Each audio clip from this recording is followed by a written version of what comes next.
اب بات کرتے ہیں حضور اکرم صلی اللہ علیہ وسلم کی شخصیت زندگی کی۔ آپ کے والد کا نام حضرت عبداللہ تھا، والدہ کا نام حضرت آمنہ بنت وہب تھا۔ آپ صلی اللہ علیہ وسلم کی پیدائش سے پہلے ہی آپ کے والد حضرت عبداللہ کا انتقال ہو چکا تھا، اور جب آپ 6 سال کے ہوئے تو آپ کی والدہ حضرت آمنہ بھی اس فانی دنیا سے رخصت ہو گئی۔ اس کے بعد آپ کی پرورش 8 سال کی عمر تک آپ کے دادا حضرت عبد المطلب نے کی، مگر 8 سال کی عمر میں ان کا سایہ بھی سر سے اٹھ گیا۔ پھر اس کے بعد آپ کی کفالت آپ کے چاچا حضرت ابو طالب نے کی، اور جوانی تک آپ انہی کے سائے میں رہے۔ جس رات آپ صلی اللہ علیہ وسلم اس دنیا میں تشریف لائے، اس رات اللہ تعالیٰ نے اپنی قدرت کے کئی موجات اس کائنات کو دکھائے۔ فارس کا آتش گدا جس میں 1000 سالوں سے آگ جل رہی تھی، جسے فارسی لوگ پوجتے تھے، وہ اچانک بجھ گیا۔ کسرا کا محل جو شان و شوکت کی علامت سمجھا جاتا تھا، 2 حصوں میں تقسیم ہو گیا، اور اس کے 14 کنگورے زمین پر آ گرے۔ دریا ساوا جو صدیوں سے سوکھا ہوا تھا، اس میں پانی چلنے لگا، اور دریا سماوا جس میں ہمیشہ پانی جاری رہتا تھا، وہ اچانک سوکھ گیا۔ دنیا کے تمام بت کدے جہاں لوگ بتوں کی پوجا کیا کرتے تھے، وہاں موجود سارے بت منہ کے بل زمین پر گر پڑے۔ جتنے بھی بادشاہوں کے تخت تھے ٹوٹ کر زمین پر آ گرے۔ جتنے بھی جادوگر، کاہن اور منجم ایسٹرولوجر تھے، ان کا علم جواب دے گیا، ان کی زبانیں خاموش ہو گئی، اور جو غیب کی خبریں دیا کرتے تھے، وہ ایک رات کے لیے بالکل گونگے ہو گئے۔ خاص طور پر وہ کاہن جن کے پاس ہمجاد جنات آتے تھے اور آسمانوں سے خبریں لاتے تھے، ان کا اور ان کے ہمجاد کا سلسلہ رابطہ ٹوٹ گیا تھا۔ اس مبارک رات مکے کی سرزمین سے ایک نور اٹھا، جس کی چمک اتنی دور تک پہنچی کہ مکے والوں نے اپنے مقام پر بیٹھ کر شام کے محلوں تک کا نظارہ کر لیا۔ ساری رات ستارے بڑی تعداد میں ٹوٹتے رہے۔ لوگ پریشان ہو کر ایک دوسرے سے پوچھتے پھر رہے تھے کہ آج کی رات آخر کیا ہونے والا ہے۔ ایک مشہور کاہن عمر بن سے لوگوں نے سوال کیا، یہ ستارے کیوں ٹوٹ رہے ہیں؟ اس نے کہا، وہ ستارے جنہیں دیکھ کر لوگ راستے معلوم کرتے ہیں، موسم میں گرمی اور سردی کا اندازہ لگاتے ہیں۔ اگر وہ ستارے ٹوٹ گئے ہیں تو یہ رات اس کائنات کی آخری رات ہے، کیونکہ یہ قیامت کی علامت ہے۔ لیکن اگر وہ ستارے اپنی جگہ پر ہیں اور باقی ستارے ٹوٹ رہے ہیں، تو یقیناً آج کی رات اس دنیا میں کوئی عظیم واقعہ پیش آیا ہے۔ جب لوگوں نے آسمان دیکھا تو پایا کہ وہ بڑے ستارے اپنی جگہ برقرار ہیں۔ بس پھر سب کو یقین ہو گیا، آج کی رات ضرور کوئی ایسا واقعہ پیش آیا ہے جو کائنات کی تبدیلی کا پیغام لایا ہے۔ تاریخ بتاتی ہے، آسمان سے فرشتوں کی ٹولیاں اتر رہی تھی، جو تسبیح اور تقدیس کے نغمے گاتے ہوئے زمین کی جانب آ رہی تھی۔ انسان تو حیران تھے ہی، مگر شیطان خود بھی بے چینی اور گھبراہٹ میں مبتلا ہو گیا۔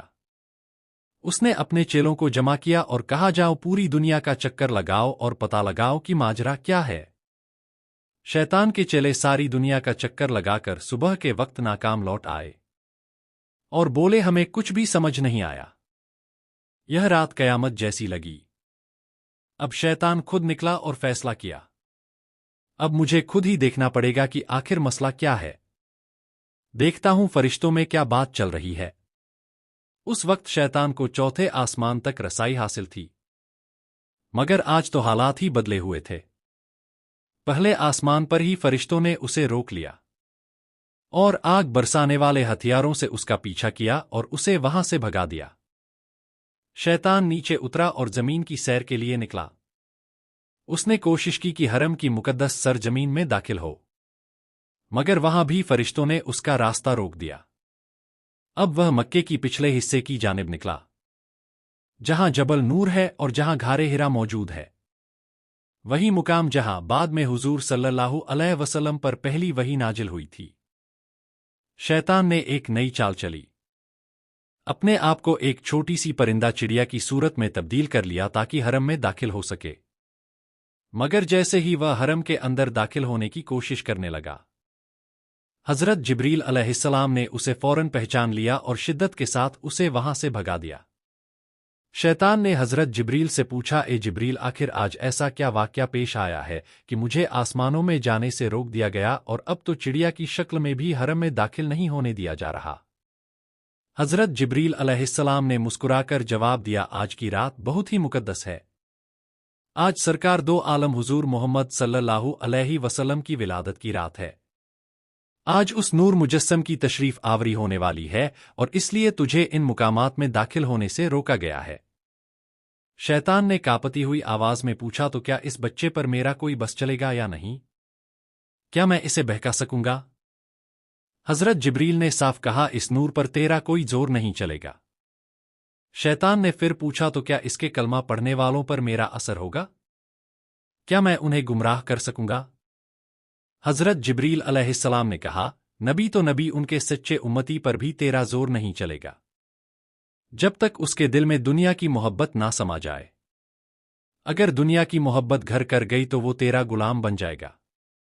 दूसरी जानिब हुजूर सल्लल्लाहु अलैहि वसल्लम की वालिदा जनाबे आमीना अपने हालत बयान करती हैं। दौरान अहमल मुझे कभी कोई थकावट या परेशानी महसूस नहीं हुई, ना कोई वो कैफियत जो अक्सर औरतें महसूस करती हैं और ना ही वह कैफियत जो आमतौर पर अरब की औरतें पहले बच्चे की पैदाइश से पहले बयान करती थी। वो फरमाती है, मैं और जनाबे फातिमा बिनते असद एक कमरे में बैठी थी कि अचानक कमरे की रोशनी बढ़ने लगी। ऐसा लगा जैसे कमरा मेरी आंखों से ओझल हो रहा है। जनाबे फातिमा बिनते असद यह मंजर देखकर घबरा गई और अपनी जगह से उठी कि घर के मर्दों को जाकर खबर दें। उन्होंने हजरत अबू तालिब को आवाज दी और जो देखा था वो बयान किया। हजरत अबू तालिब ने इत्मीनान से फरमाया, फातिमा घबराओ नहीं, यह सब उस मुबारक नूर की वजह से है जो इस दुनिया में तशरीफ लाने वाला है। जनाबे आमना फरमाती है, जैसे ही फातिमा बाहर निकली एक सफेद परिंदा नजर आया। अजीब बात यह थी कि मकान की छत ही गायब हो गई थी और चारों तरफ इतना तेज नूर फैला कि मेरे इर्द गिर्द की सारी चीजें ओझल हो गई। अब मैं ऐसा महसूस कर रही थी जैसे सातवें आसमान तक का नजारा मेरी आंखों के सामने है। फिर वो सफेद परिंदा मेरे करीब आया और उसने अपने जिस्म को मेरी पेशानी से मस किया। जैसे ही उसने यह किया, जितना भी नूर मेरे गिर्द फैला था वह सारा सिमटकर मेरी पेशानी में जमा हो गया। मुझे आसमानों का मंजर देखने को मिला। फिर धीरे धीरे मेरी आंखों को दोबारा अपना कमरा नजर आने लगा। उसी वक्त जनाबे फातिमा बिनते असद भी वापस कमरे में दाखिल हो चुकी थी। जनाबे आमना फरमाती हैं, उस वक्त 4 खवातीन मेरे पास आई जिनके हाथों में शीशे के प्याले और चमचमाते सारे बर्तन थे। उन्होंने मुझे सलाम किया और कहा, हम जन्नत की हरे हैं और अल्लाह ताला के हुक्म से आपके पास आए हैं। यह जन्नत का शरबत है, इसे नोश फरमा लीजिए। हजरत आमना ने वह शरबत पिया और एक लम्हे के लिए इस दुनिया से गाफिल हो गई। जब उन्हें होश आया तो क्या देखती हैं? उनका नन्हा बच्चा उनके पास मौजूद है और वह सजदे की हालत में है। उसका बायां हाथ जमीन पर और दायां हाथ आसमान की तरफ बुलंद। उसकी पेशानी खानाए काबा की तरफ झुकी हुई। जैसे ही वह सजदे से उठा उसकी पेशानी से ऐसा नूर जाहिर हुआ कि मैंने और मेरी बहन फातिमा ने उसी रोशनी में एक तरफ यमन के सुर्ख महल, दूसरी जानिब बसरा और शाम के इलाके और तीसरी तरफ ईरान के मोहल्ले तक साफ साफ देख लिए। हजरत आमना फरम है, जब मेरे यहाँ बच्चे की विलादत हुई मुझे बिल्कुल भी पता नहीं चला कि किस वक्त यह बच्चा इस दुनिया में तशरीफ लाया। इसके बाद अचानक मेरे कानों में सलाम की आवाजें गूंजने लगी। अस्सलाम अलैकु या मोहम्मद, अस्सलाम अलैकु या अहमद। मैंने उन 4 हूरों से पूछा, यह कौन है जो सलाम कर रहे हैं? उन्होंने जवाब दिया, यह फरिश्तों की टोलियां हैं जो सलाम पेश करने के लिए हाजिर हो रही हैं। इसके बाद उन 4 हूरों ने कहा, अब हम इस नन्हे मेहमान को हजरत जिब्रील और मिकाइल अलैहिस्सलाम के सुपुर्द करके वापस जा रही हैं। उनमें से एक हरे ने बच्चे को अपने हाथों में उठाया और आने वाले एक नूरानी नौजवान की गोद में दे दिया। मुझे बताया गया कि यह हजरत जिब्रील अलैहिस्सलाम है और उनके साथ हजरत माकाइल अलैहिस्सलाम है। दोनों के हाथों में जन्नत का पानी भरे हुए लोटे मौजूद थे। उन्होंने उस पानी को बच्चे पर डाला और फरमाया, ए आमीना, इस बच्चे को गुस्ल की जरूरत नहीं क्योंकि यह पहले ही पाको पाकीज़ा है, मगर हम नूर, सफ़ा और बरकत के लिए इसे जन्नती पानी से गुस्ल दे रहे हैं। जनाबे आमना फरमाती हैं, मैंने देखा बच्चा खतनाशुदा था। उसकी नाफ खुद ब खुद कटी हुई थी और वह बिल्कुल पाक साफ और रोशन था। हजरत जिब्रील और मीकाईल अलैहिस्सलाम अभी गस्ल से फारग ही हुए थे कि अचानक आसमान से एक सफेद रंग का बादल नमूदार हुआ और उसने इस बच्चे को छुपा लिया। फिर मैंने अपने कानों में यह आवाज सुनी, इसे ले जाओ और इसे दुनिया के पहाड़ों, जंगलों और सरजमीनों की सैर कराओ और हर एक से कहो कि यह तुम्हारा आका और सरदार है, तुम पर इसकी इताअत फर्ज है। फिर एक लम्हे बाद वो बादल हटा और बच्चा एक हरे रंग के झूले में आराम से लेटा हुआ नजर आया। मुझे बिल्कुल मालूम नहीं कि यह गहवारा कहाँ से आया था। बच्चे के हाथ में 3 चाबियां थी और किसी ने बुलंद आवाज में ऐलान किया, इस बच्चे के हाथ में 3 चाबियां हैं। एक चाबी फतह व नुसरत की है, दूसरी चाबी दुनियावी नफे की है, जो इसके साथ चलेगा वो नफा हासिल करेगा और जो इससे मुंह मोड़ेगा वो घाटा उठाएगा। तीसरी चाबी नबूवत की है, अब इसने नबूवत के सिलसिले पर कुफल लगा दिया है, इसके बाद कोई और नबी नहीं आएगा। फिर अचानक एक और बादल आसमान से उतरा और उसने बच्चे को फिर से पोशीदा कर लिया। उसी वक्त किसी ने मेरे कान में कहा, इसे ले जाओ और दुनिया के जितने परिंदे दरिंदे औलिया और नेक लोग हैं सबको इसकी पहचान करा दो और कह दो कि यह तुम्हारे आका और सरदार हैं, अब तुम्हें इनकी इताअत करनी है। थोड़ी देर बाद वह बादल हट गया और मैंने देखा मेरा बच्चा फिर उसी हरे गहवारे में लेटा हुआ है।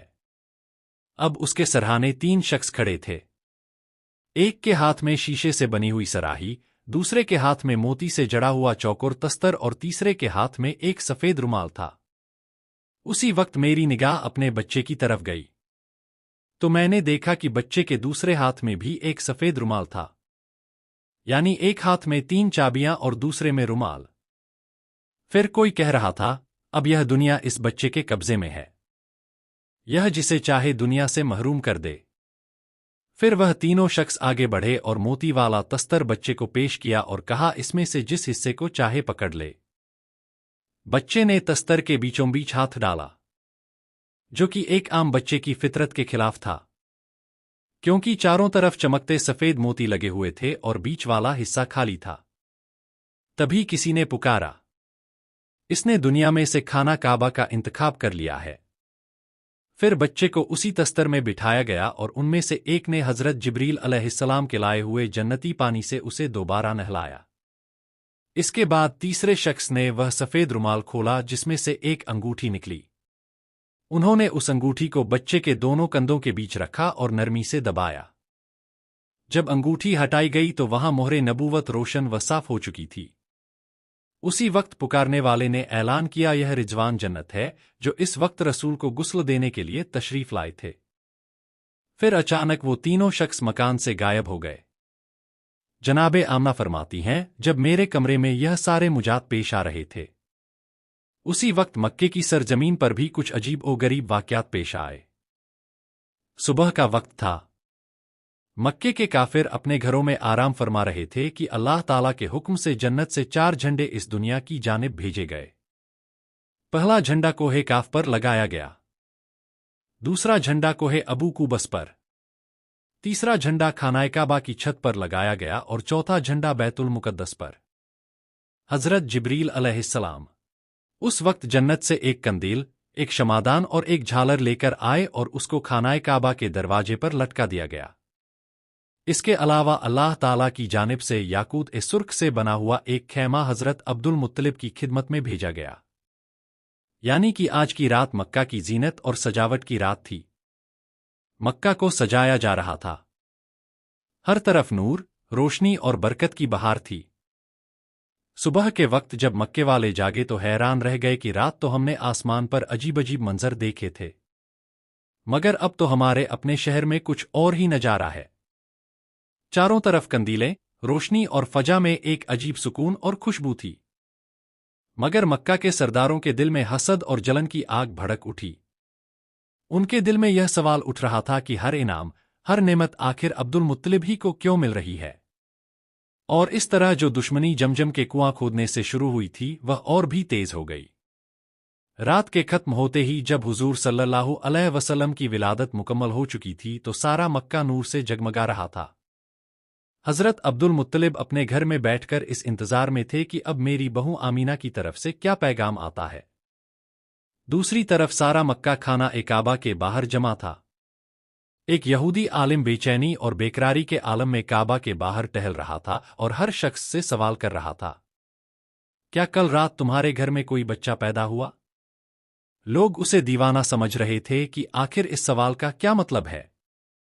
मगर उसने कहा, मेरा इल्म गवाही दे रहा है कि कल रात मक्का में कोई ऐसा बच्चा पैदा हुआ है जिसकी पैदाइश के साथ ही बनी इसराइल से नबूवत का सिलसिला खत्म हो चुका है और यहूदियों के लिए हमेशा हमेशा की जिल्लत मुकद्दर बन गई है। वो यहूदी आलिम बेचैनी से टहल रहा था और बार बार कह रहा था, मुझे इसी बात की तकलीफ है कि मेरा कबीला हमेशा हमेशा के लिए जलील होने वाला है। नबूवत अब हम में बाकी नहीं रहेगी। हर थोड़ी देर में किसी ना किसी से पूछता, खुदा के लिए बता दो, क्या तुम्हारे घर में किसी बच्चे की विलादत हुई है? हर कोई ना में जवाब देता।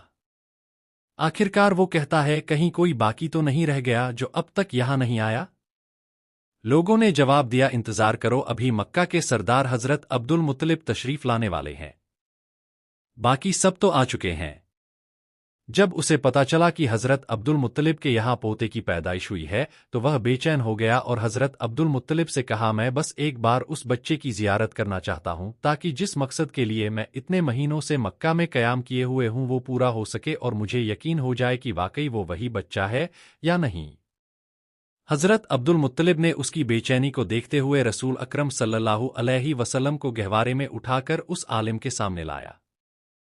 जैसे ही यहूदी आलिम की नजर उस बच्चे पर पड़ी, वो बेख्तियार चीख उठा, हाँ, यही है वह बच्चा जिसकी वजह से बनी इज़राइल की बादशाहत का खात्मा हो गया। अब नबूवत बनी इज़राइल में नहीं रहेगी। यही वह बच्चा है जो सारी दुनिया का हुक्मरान बनेगा और इसकी वजह से अरब अपने सरजमीन से निकलकर पूरी दुनिया में फैल जाएंगे। मक्के वाले जो पहले से ही हजरत अब्दुल मुत्तलिब की बढ़ती हुई शान से हसद में थे, अब इस यहूदी आलिम की पेशगोई ने उनकी जलन और बढ़ा दी। यह हसद जो उस वक्त सिर्फ जलन थी, आगे चलकर मजहबी मुखालिफत में बदल गई। नाजरीन, यह थी नबी पाक सल्लल्लाहु अलैहि वसल्लम की पैदाइश से मुतालिक मुकम्मल तफसील। इंशाअल्लाह हमारी अगली वीडियो में हम हजरत बीबी हलीमा सादिया रजी अल्लाहु अन्हा के घर तक रसूल पाक सल्लल्लाहु अलैहि वसल्लम की आमद, वहां पेश आने वाले हालात और रास्ते में आने वाले अहम वाक़यात को तफसील से बयान करेंगे। हमें पूरा यकीन है कि आज की वीडियो आपको पसंद आई होगी। अगर यह वीडियो आपको अच्छी लगी हो तो इसे लाइक करें और इस तरह की मफीद और मालूमाती वीडियोस के लिए हमारे चैनल को सब्सक्राइब करें। इंशाअल्लाह अगली मुलाकात तक के लिए हमें इजाजत दें। अल्लाह हाफिज।